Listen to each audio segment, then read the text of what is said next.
Well, hello there, motherfuckers, and welcome to your Smackdown review. Uh, did I just see what I thought I saw in the main event? Huh?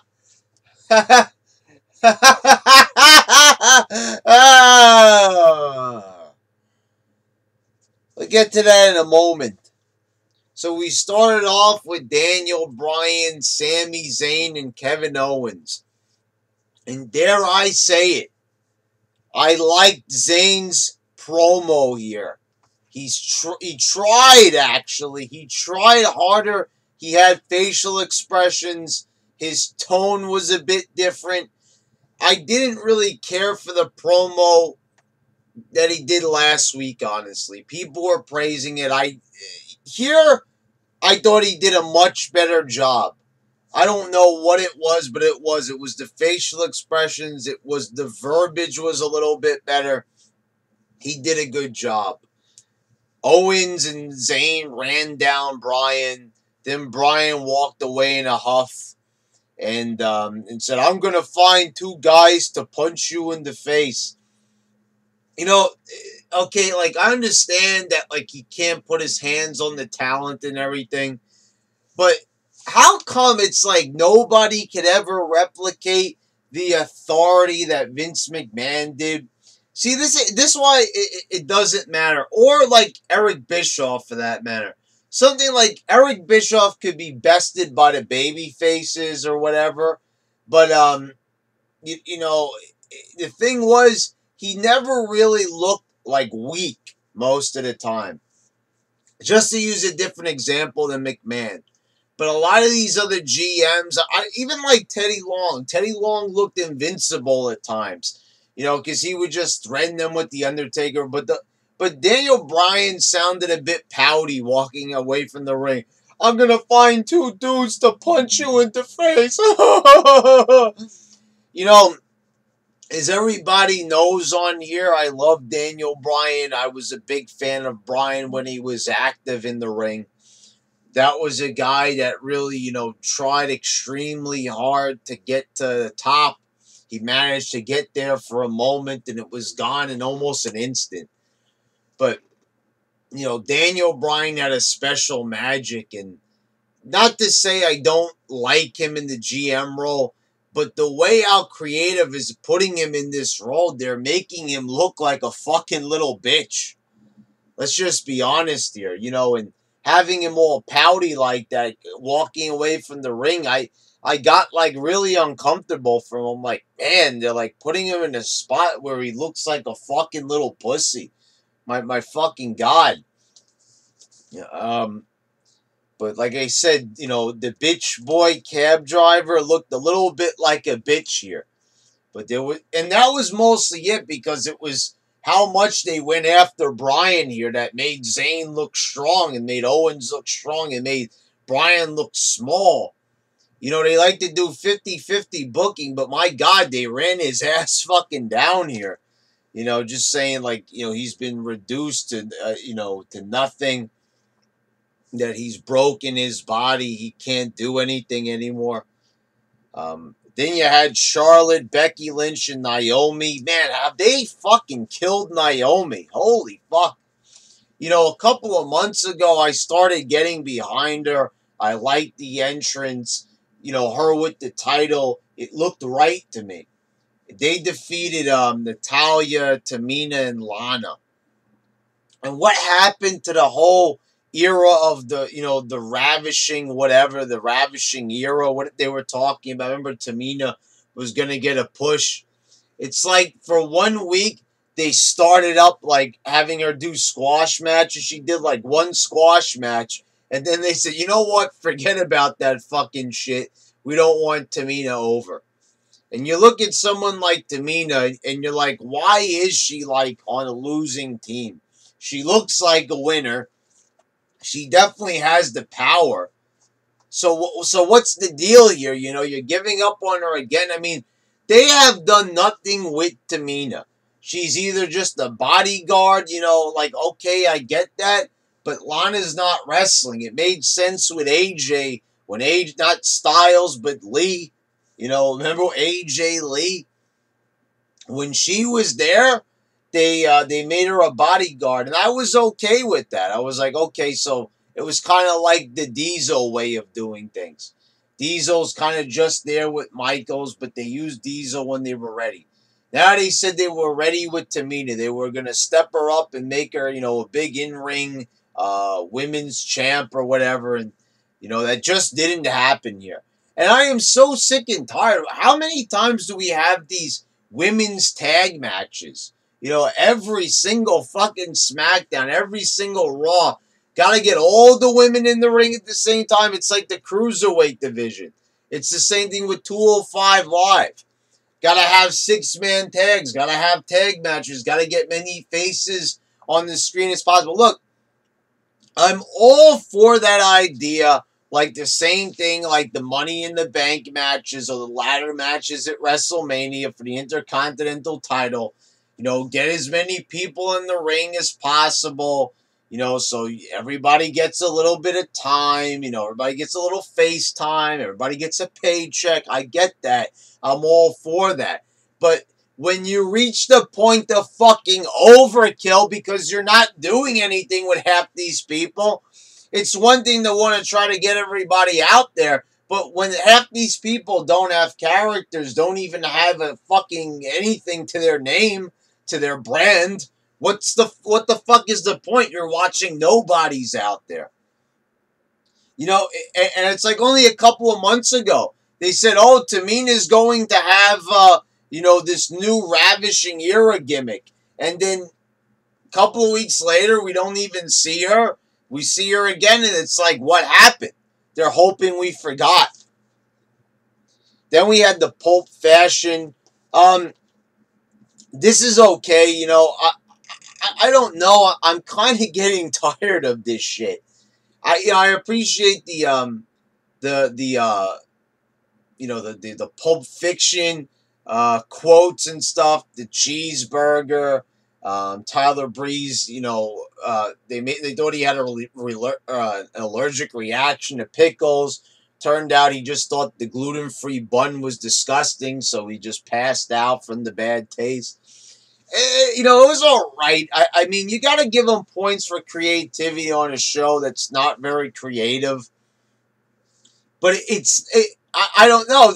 This is not really going anywhere. I guess that's the whole part of it. It's to give these guys something to do.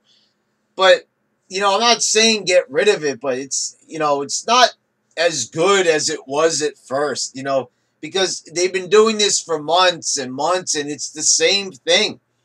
It's because they hit on something that some people like, and, you know, it is creative, and they can't think of anything else. So instead of going to something else, they're sticking with the same shtick. So, you know, it's getting a bit tiresome is all I'm saying. Not that it's bad. Sin Cara defeated Baron fucking Corbin by countout. Corbin just won the title not even 2 weeks ago. Beats AJ Styles in the fucking ring. Yes, AJ Styles, who later in the night is going to be challenging Jinder Mahal for the world title, is losing here. Corbin is losing to Sin Cara by countout. For all intents and purposes, he should have fucking slaughtered Sin Cara here.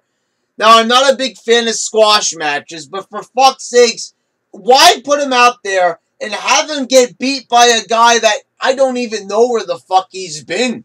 I haven't seen Sin Cara in over a year.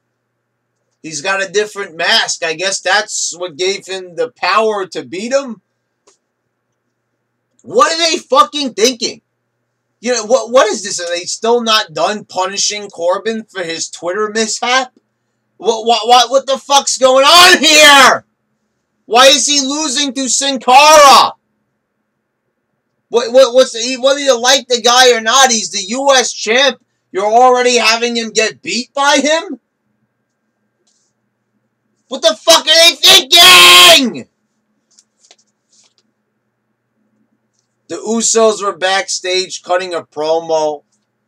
Chad Gable found some personality out of the blue and started joking around. Oh, you guys are doing that rap thing where we're going to wrap you up in submissions. It was okay. You could tell that Gable was trying to have a personality here. Shelton was just kind of, approving to the side. Yeah, then they went in, but Shelton said respect, and then they pulled their hands away, prompting the "oh" from the crowd. So this was an okay little backstage segment. I haven't seen them do that in a while. This is like old as fuck, but whatever. It was okay. The Bludgeon Brothers had a little vignette. Um, if they can make these guys dominant and tag champs, then I'm all for it. But I said, once again, I see this going nowhere. Like I said, where's Nia Jax? There's rumors that she even walked out of Raw. What happened? Whenever they do these dominating gimmicks, what happened with Neville? He's not even. I'm not even sure if he's technically not with the company now. What happened with Tamina? Every single time they try to put a wrestler on a roll, they just can't fucking help themselves. The 50-50 booking is like a fucking disease. They just, oh, we want to make this person dominant. Oh, we got to make them lose first. It's fucking maddening already. Like, they can't just get one fucking character on the straight and narrow and just have them go to the fucking top. They got to lose. They got to have weird little things. Oh, yeah, like, we lost by count out. Like, I don't know. Like I said, these are two guys that got the look. I want them to succeed, but I don't know. The big hammers, I don't know if it's gonna work. Jinder was cutting a promo mid-ring. Get rid of the fucking Singh brothers, for fuck's sakes. These guys, they're just like around him like the flying monkeys from Wizard of Oz. It's like fucking annoying. Like, get them away. I mean, I guess maybe that's the point that they're trying to do here, but Jinder, looking the way he doesn't need backup. He challenges Brock Lesnar after saying there's no valid competition, but AJ says that he hasn't beaten him yet. So I think the plan here is that, and then AJ attacks Jinder when they get in each other's faces. The thing is, I don't think they're going to go with the Brock Jinder thing. They were maybe teasing that for a later date. It looks like they'll probably go with AJ and Jinder. And let me explain why I'm not a big fan of Brock and Jinder. Why this is a bad idea. But Brett, you like Brock and you always praise Jinder. Why wouldn't you want to see each other wrestle? I'm not a big fan of the champion versus champion thing. Now, they used to book this shit smart where there would be a disqualification, but now they're obsessed with giving people clean wins and shit. So, we all know that Brock would end up beating Jinder, making Jinder and the WWE Championship both fucking looking like jokes, right? Okay, so with that in mind, they're going to have this match. And with Jinder, they made it like Jinder can't really win without the help of the Singh brothers until his last match against Dr. Murphy when they sent those Singh brothers to the back. But the way how they built Brock like a monster and the way they built Jinder, if they made Jinder dominant and he was able to beat Randy Orton without all the help and shit like that, and I'm going to get to this in a minute, why this fucking pisses me the fuck off. So, he needed the Singh brothers, he needed Khali to beat Orton. So when he's in a match against Brock Lesnar, I'm not really buying that. That, like, if I'm looking at the physiques of the two, then, I could definitely see Jinder giving Brock a run for his money.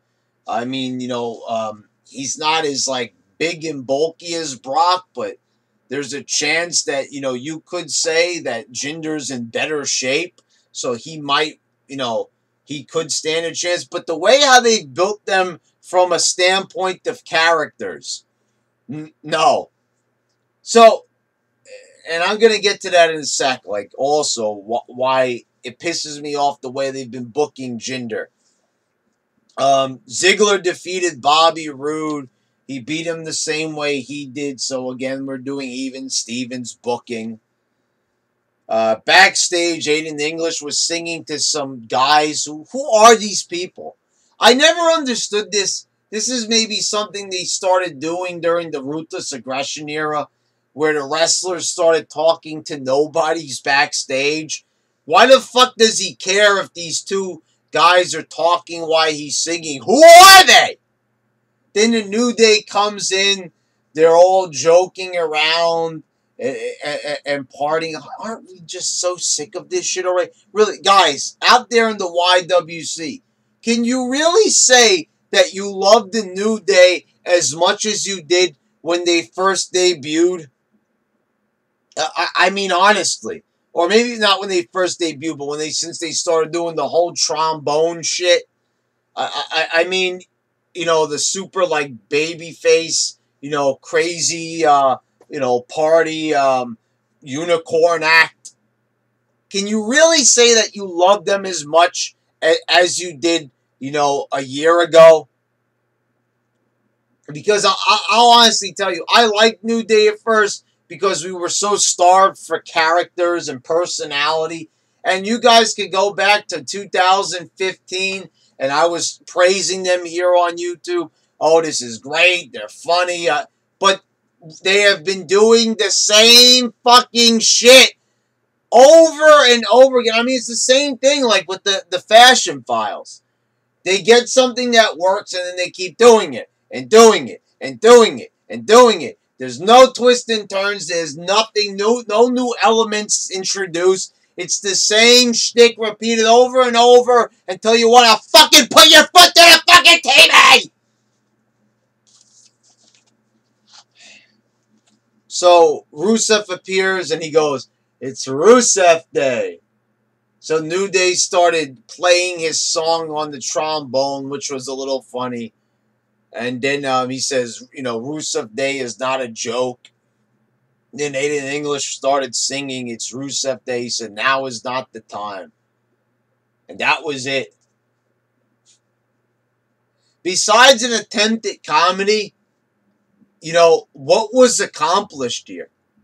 Like, honestly, you know, to quote Kenny Bolin and, God forbid, Jim Cornette, comedy doesn't sell tickets.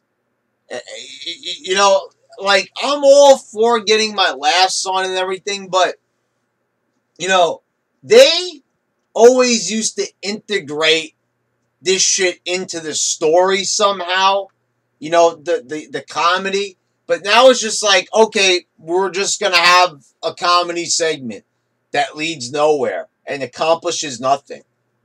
You know, it's like, you want to be funny, I'm all for it. Look, guys, entertaining. They tried to do something here, maybe a little different. I'm praising it, but gotta knock it at the same time because everything just feels so fucking random on this show. You know, there's no direction at all. And then in the main event, it's Sami Zayn and Kevin Owens defeating Nakamura and Randy Orton. Oh, so what happened? Did Owens pin Nakamura, right? No. Sami fucking Zayn. Sami Zayn. Sami Zayn. Sami Zayn defeated Randy Orton with the fucking haluva kick.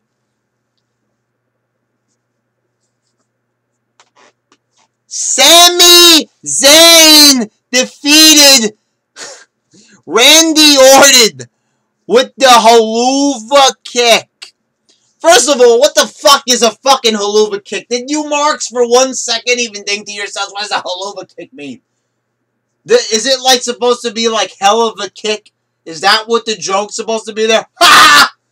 Is that it? Is that what it's haluva kick is supposed to mean? Hell of a kick? Is that like the joke there? Haluva kick. Oh, we're clever. Yes.